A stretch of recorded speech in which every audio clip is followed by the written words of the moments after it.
નમસ્કાર વિદ્યાર્થી મિત્રો, આપણે બીજા ચેપ્ટરની અંદર જે એન્ટ્રન્સ એક્ઝામની અંદર ક્વેશ્ચન પૂછાયેલા છે એના વિશે આપણે આગળ અમુક એક્ઝામ્પલ જોયા હતા. હજુ આગળ જોઈએ અમુક 2016 સુધી લગભગ આપણે ગણ્યું હતું. 2015ની એન્ટ્રન્સ એક્ઝામની અંદર જે પૂછાયેલું છે, વિદ્યુત સ્થિતિમાનનું એક સમીકરણ આપ્યું છે, V of x, y, z is equal to 6xy minus y plus 2yz આ રીતે આપવામાં આવે છે. તો બિંદુ 1 1 0 એ વિદ્યુત ક્ષેત્ર, આ બિંદુ પાસે વિદ્યુત ક્ષેત્ર કેટલું, આવો પ્રશ્ન પૂછ્યો. બરાબર, આ ટાઈપના ક્વેશ્ચન બીજી એક્ઝામોમાં પણ ઘણા બધા પૂછાયેલા છે. તો આનું સોલ્યુશન કેવી રીતે કરવાનું, તો કે વિદ્યુત ક્ષેત્ર પૂછ્યું છે, વિદ્યુત સ્થિતિમાનનું સમીકરણ આપ્યું છે. એટલે કે અહીંયા આપણે એવું કહી શકીએ, વિદ્યુત સ્થિતિમાન છે x, y અને z ત્રણેય દિશામાં ત્રણેય ચલ ઉપર આધારિત છે, એટલે કે બદલાય છે. તો વિદ્યુત સ્થિતિમાન ત્રણેય દિશામાં બદલાતું હોય અને વિદ્યુત ક્ષેત્ર આપણે ગણવાનું કીધું છે. વિદ્યુત ક્ષેત્ર અને વિદ્યુત સ્થિતિમાન વચ્ચેનો સંબંધ શું છે, તો કે E ઇઝ ઇક્વલ ટુ, જો ત્રણેય દિશામાં હોય, બરાબર, તો કે આપણે સામાન્ય રીતે આ રીતે લખીએ, માઇનસ ડેલ્ટા વીના છેદમાં ડેલ્ટા એક્સ. E અને V વચ્ચેનો સંબંધ. વિકલિત સ્વરૂપ લખવું હોય તો આપણે આ રીતે લખીએ, માઇનસ ડીવીના છેદમાં dx. તો આ જે છે, આ તો કોઈ એક દિશા માટેની ચર્ચા થઈ. ત્રણેય દિશામાં જો વિદ્યુત ક્ષેત્ર બદલાતું હોય, ત્રણેય દિશામાં અલગ અલગ હોય, તો એના માટે આપણે આ રીતે નહીં, એના માટે આપણે કઈ રીતે લખી શકીએ,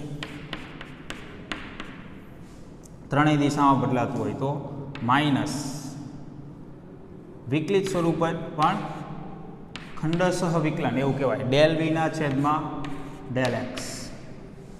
આ એક્સ ઘટક થયો આઈ કેરેટ, પ્લસ એ જ રીતે ડેલ વીના છેદમાં ડેલ વાય, વાય ઘટક ડેલ વીના છેદમાં ડેલ ઝેડ કે.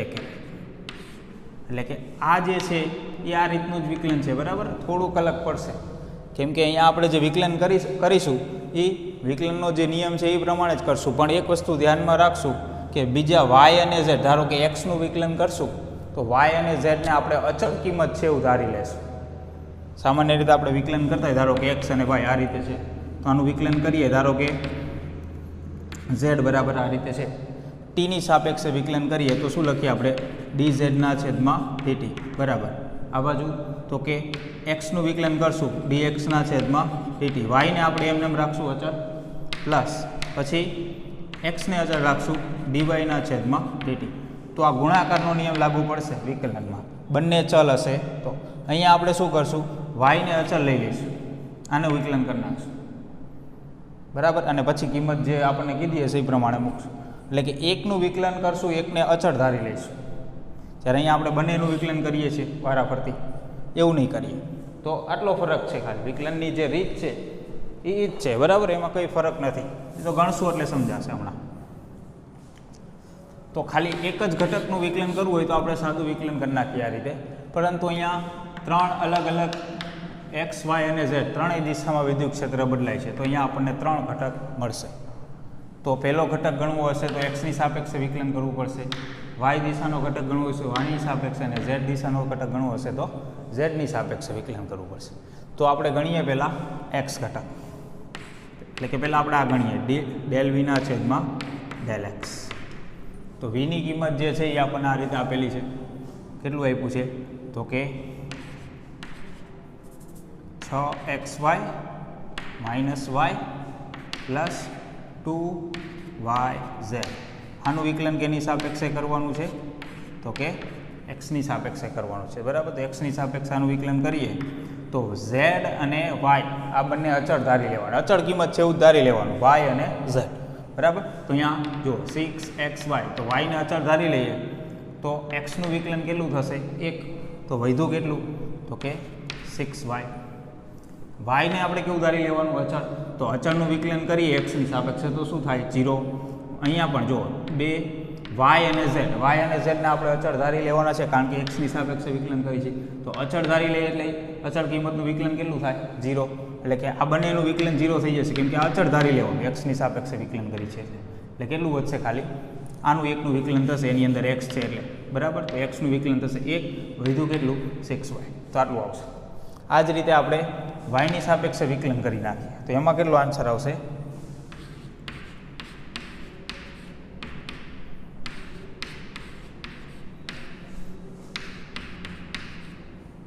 6xy minus y plus 2yz. તો કે વાયની સાપેક્ષે વિકલન કરશું તો x અને z આને આપણે અચળ લઈ લઈશું.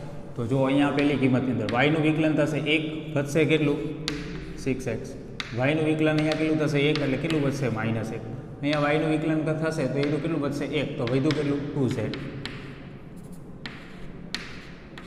બરાબર. આટલો આવશે આનો આન્સર. આ જ રીતે ઝેડની સાપેક્ષે વિકલન કરી દઈએ તો ડેલ વીના છેદમાં ડેલ ઝેડ બરાબર 6xy minus y plus 2yz.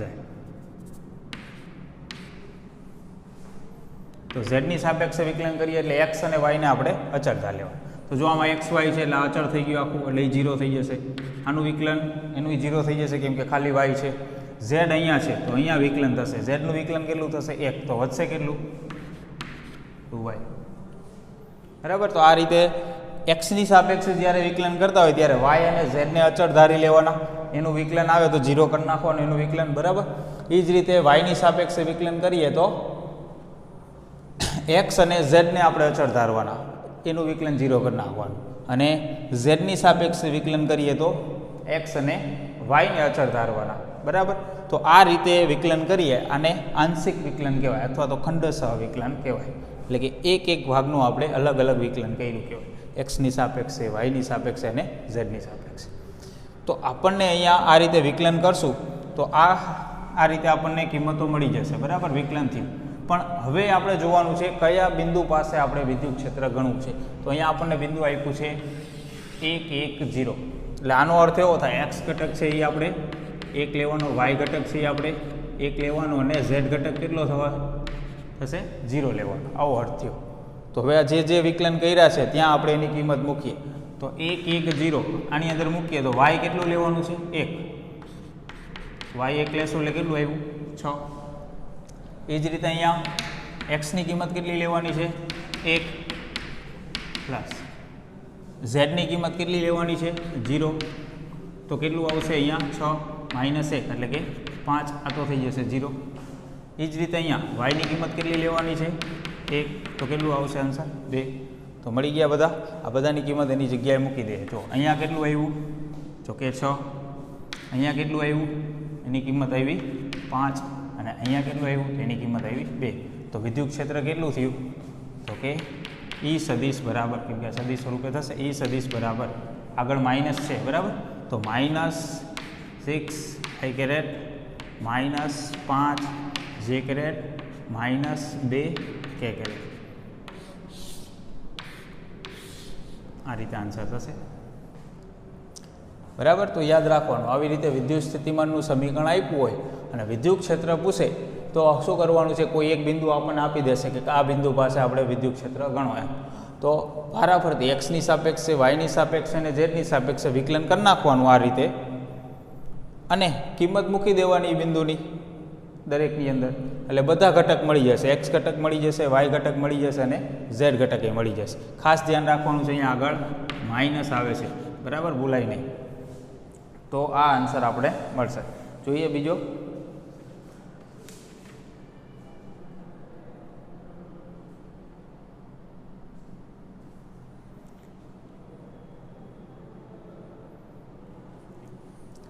આ જ ટાઈપનો ક્વેશ્ચન 2014ની અંદર પણ પૂછાણો હતો.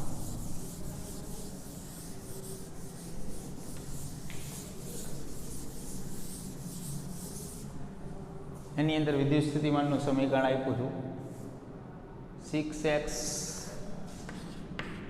Minus 8xy minus 8y plus 6yz બરાબર. આ રીતે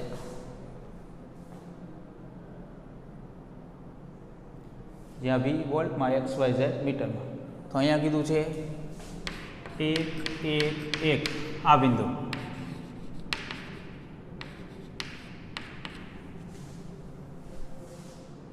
રહેલા 2 કુલમના વિદ્યુતભાર વડે અનુભવાતું બળ. આ બિંદુ પાસે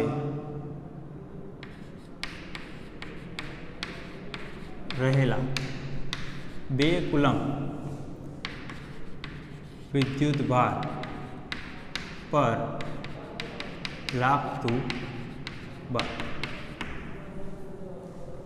આ બિંદુ પાસે 2 કુલમનો વિદ્યુતભાર છે તો એના ઉપર કેટલું બળ લાગશે? તો કે આપણે જાણીએ કે કોઈ વિદ્યુતભાર પર બળ કેટલું લાગે, આ રીતે બળ લાગશે Q × E બરાબર. તો વિદ્યુત ક્ષેત્ર કેટલું છે જ્યાં વિદ્યુતભાર છે એના ઉપર આધાર રાખશે કે એના ઉપર કેટલું બળ લાગશે.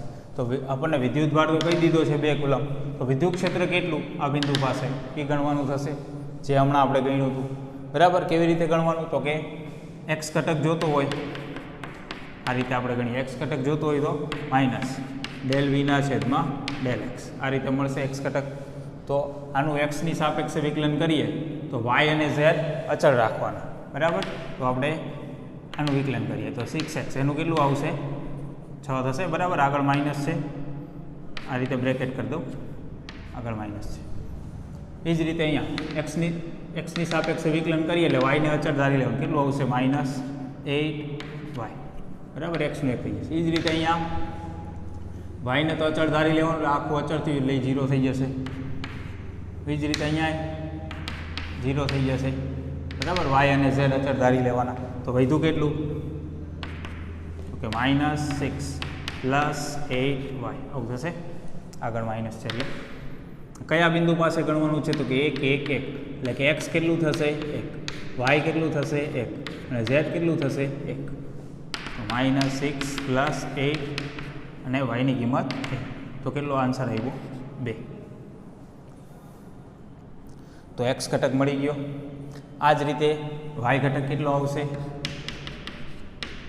તો કે -ડેલ વીના છેદમાં ડેલ y બરાબર. માઇનસ y ની સાપેક્ષે વિકલન કરી નાખીએ આ સમીકરણનું. તો y ની સાપેક્ષે કરશું એટલે આ 0 આવશે. -8 અહીંયા y નું વિકલન 1 થઈ જશે એટલે કેટલું આવશે 8x. x ને અચળ ધારી લેવાનું બરાબર. અહીંયા y નું વિકલન કરશું એટલે કેટલું આવશે -8. અહીંયા y નું વિકલન કરશું એટલે કેટલું આવશે 6z બરાબર. x અને z ને અચળ ધારી લીધા. હવે આની અંદર આ માઇનસ પહેલાં તો ગુણી નાખે એટલે કેટલું આવશે 8x + 8 - 6z બરાબર. હવે કિંમત મૂકી દઈએ આની અંદર. તો કે x y અને z ત્રણ 1 1 છે તો 8 x ની જગ્યાએ આવશે 1 + 8 - z ની જગ્યાએ આવશે 1 એટલે કેટલું થશે 8 ને 8 16 અને 6 બાદ થશે એટલે કે 10 બરાબર. y ઘટક મળી ગયો. આ જ રીતે z ઘટક -ડેલ વીના છેદમાં ડેલ z બરાબર. માઇનસ વિદ્યુત સ્થિતિમાનનું z ની સાપેક્ષમાં વિકલન કરીએ તો x અચળ ધારી લેવાનો, y અચળ ધારી લેવાનું એટલે આ બધાની કિંમત કેટલી થઈ જશે 0. z ખાલી અહીંયા છે આનું વિકલન થશે તો એનું વિકલન કેટલું આવશે 6y બરાબર. z જે છે એનું વિકલન 1 થઈ જશે. આની અંદર y ની જગ્યાએ કિંમત મૂકી દઈએ 1 એટલે કેટલું આવશે 6. તો જુઓ દરેક કિંમત મળી ગઈ. તો વિદ્યુત ક્ષેત્રની કિંમત કેટલી થઈ? તો કે E સદિશ બરાબર 2i કેરેટ. x ઘટક કેટલો મળ્યો 2, y ઘટક કેટલો મળ્યો 10 પ્લસ 10 j કેરેટ અને -6 k કેરેટ આવું થયું. તો વિદ્યુત ક્ષેત્ર સદિશ સ્વરૂપે આપણને આ રીતે મળ્યું. જો આપણે ફક્ત મૂલ્ય ગણવું હોય બરાબર. એટલે કે આપણે જે બળ ગણવું છે એ ફક્ત મૂલ્ય ગણવું હોય, F બરાબર Q ઇન્ટુ E, તો Eનું મૂલ્ય આપણે ગણી લઈએ કેટલું મળશે. તો એ તો આપણને ઓપ્શન જે આપ્યો એના ઉપર આધાર રાખશે. ઓપ્શન અહીંયા આપણને મૂલ્ય સ્વરૂપે આપ્યો છે તો આપણે મૂલ્ય ગણી નાખીએ. આનું મૂલ્ય ગણવું હોય તો કઈ રીતે ગણાશે? વર્ગમૂળની અંદર 2 નો વર્ગ 4 પ્લસ 10 નો વર્ગ 100 પ્લસ 6 નો વર્ગ 36. તો વર્ગમૂળની અંદર કેટલું આવશે? 140. તો વર્ગમૂળની અંદર 140 આવશે. અને અહીંયા વિદ્યુત ભાર જે છે એ કેટલો કીધો છે? 2 કુલમ્બ. તો બળ કેટલું આવશે? F બરાબર Q ઇન્ટુ E. Q એટલે કે 2 અને વિદ્યુત ક્ષેત્ર મળ્યું 140. તો આ રીતે થશે.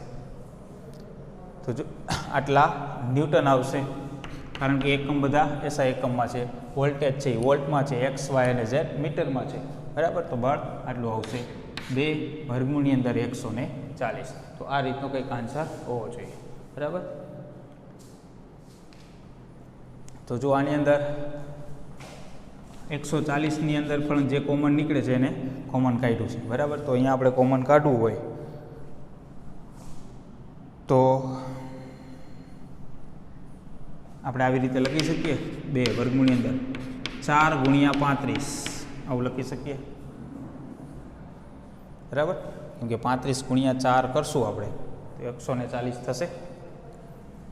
તો એની અંદરથી 4 કોમન કાઢી લઈએ એટલે કે વર્ગમૂળની બહાર નીકળશે એટલે 2 ગુણ્યા 2 એટલે અહીંયા કેટલું થઈ જશે? 4.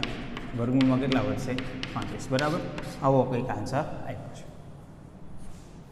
તો આ રીતનું ગમે ત્યાં સમીકરણ આપે અને આવી રીતે બળ પૂછે કે વિદ્યુત ક્ષેત્ર પૂછે, બરાબર. બંનેમાં વિદ્યુત ક્ષેત્રની જરૂર પડશે જ.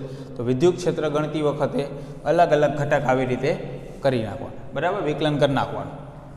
અને વિકલન કરતી વખતે શું ધ્યાનમાં રાખવાનું? તો કે એક્સનું વિકલન કરતા હોય ત્યારે વાય અને ઝેડને અચળ ધારવાના, વાયનું વિકલન કરતા હોય ત્યારે એક્સ અને ઝેડને અચળ રાખવાના, અને ઝેડનું વિકલન કરતા હોય ત્યારે એક્સ અને વાયને અચળ રાખવાના. અને જે બિંદુ પાસે આપણને કીધું હોય એ કિંમતો પછી મૂકી દેવાની એટલે આપણને વિદ્યુત ક્ષેત્ર મળી જાય, બરાબર.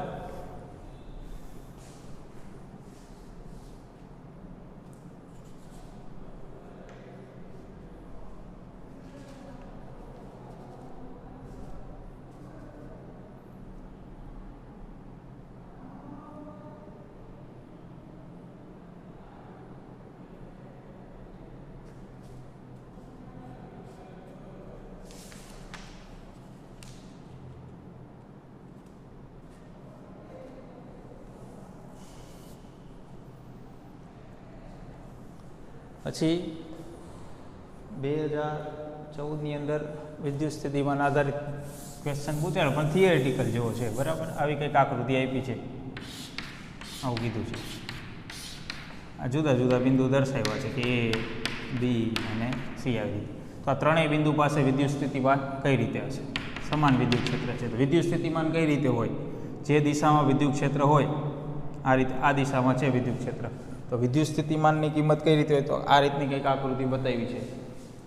જુદા જુદા બિંદુ, અહીંયા એ બિંદુ બતાવ્યો છે, બરાબર. અહીંયા સી બિંદુ બતાવ્યો છે આ રીતે, અને અહીંયા ડી બિંદુ આ રીતે બતાવ્યું છે. અને નીચે ઓપ્શન આપ્યા છે કે સી પાસે મહત્તમ હોય વિદ્યુત સ્થિતિમાન, બી પાસે લઘુત્તમ હોય, કે આ રીતના ક્વેશ્ચન પૂછ્યા, આવી રીતે ઓપ્શન આપ્યા છે, બરાબર.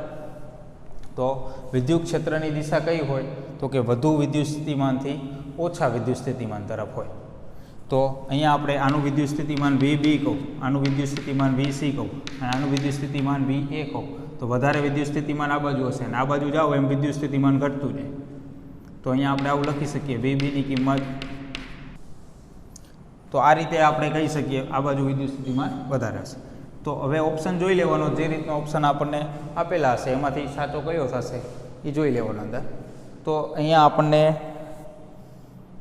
છેલ્લો ઓપ્શન એવો કંઈક આપ્યો છે, બી પાસે મહત્તમ હોય, બરાબર. તો બી પાસે જ સૌથી વધારે થશે તેવો ઓપ્શન રહે.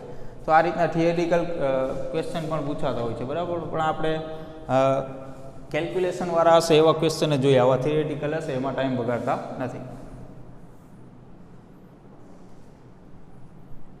2012ની અંદર એક ક્વેશ્ચન પૂછાણો છે એ જોઈએ.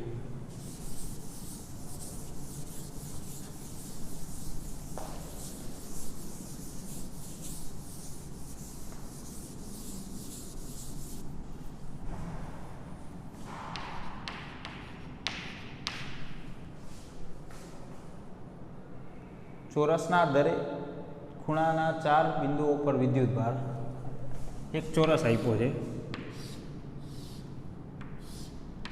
અને દરેક ખૂણા ઉપર વિદ્યુતભાર આપ્યા છે માઇનસ કેપિટલ ક્યુ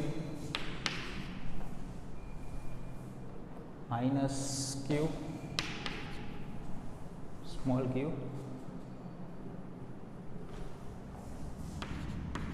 ક્યુ અને કેપિટલ ક્યુ આ રીતે 4 આપ્યા છે.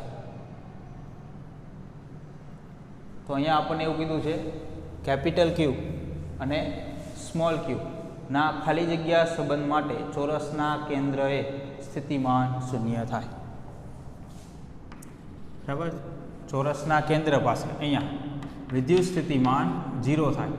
આ બે વચ્ચેના કયા સંબંધ માટે? કેપિટલ ક્યુ અને સ્મોલ ક્યુ. આ બે વચ્ચેના કયા સંબંધ માટે વિદ્યુત સ્થિતિમાન કેન્દ્ર ઉપર 0 થાય? આવું કીધું. હવે અહીંયા વિદ્યુત સ્થિતિમાન કેન્દ્ર ઉપર 0 કહી દીધું અને કેપિટલ ક્યુ અને સ્મોલ ક્યુ વચ્ચેનો સંબંધ પૂછ્યો. તો આપણે જે કીધું છે એ પ્રમાણે જ ગણતા જઈએ. કેન્દ્ર ઉપર વિદ્યુત સ્થિતિમાન કેટલું? તો કે અહીંયા આપણે ધારી લઈએ અંતર. અહીંયાથી આ અંતર હું r ધારી લઉં તો સ્મોલ r આપણે અંતર ધારી લઈએ. તો આ બધા અંતર કેટલા થશે? સ્મોલ r જ થશે. બરાબર. તો દરેકનું વિદ્યુત સ્થિતિમાન અહીંયા કેન્દ્ર પાસે ગણીએ બધાના વિદ્યુત સ્થિતિમાનનો સરવાળો. ચારેય વિદ્યુત V1 plus V2 plus V3 plus V4 is equal to કેટલું થવું જોઈએ? 0 થવું જોઈએ બધાના વિદ્યુત સ્થિતિમાનનો સરવાળો. બરાબર. તો પહેલાંના કારણે ગણીએ તો કેટલું આવશે? માઇનસ KQ છેદમાં R. શું થશે? આપણે આ અંતર દરેક કેટલા ધારી લીધા? R એવું ધારી લીધું. આ વિદ્યુતભાર માઇનસ છે ક્યુ KQ છેદમાં R એ રીતે ગણીએ. એ જ રીતે આનું ગણીએ તો કેટલું આવશે? માઇનસ KQ સ્મોલ ક્યુ છેદમાં R. એ જ રીતે આના માટે ગણીએ તો કેટલું આવશે? પ્લસ 2KQ છેદમાં R. કેમ કે અહીંયા વિદ્યુતભાર કેટલો છે? 2Q છે. અહીંયા પણ 2Q છે. એનું કેટલું આવશે? 2K કેપિટલ Q છેદમાં R બરાબર 0. આવું થવું જોઈએ. હવે આપણે સંબંધ ગણવાનો છે સ્મોલ ક્યુ અને કેપિટલ ક્યુ વચ્ચે. તો અહીંયા આપણે હવે શું કરશું? પહેલાં તો કેટલું કોમન નીકળે છે જુઓ. K અને R બધામાંથી કોમન નીકળે છે. જે કોમન કાઢી લઈએ પહેલાં K અને R. તો વધે કેટલું અહીંયા? Minus Q plus 2Q plus 2 capital Q is equal to 0. હવે આને આપણે બીજી બાજુ જોવા દઈએ એટલે 0 થઈ જશે. હવે અહીંયા જુઓ આના વચ્ચે કેટલું વધશે અને આ બે વચ્ચે કેટલું વધશે? તો કે અહીંયા વધશે સ્મોલ ક્યુ અને અહીંયા વધશે capital Q is equal to 0. તો Q is equal to minus Q.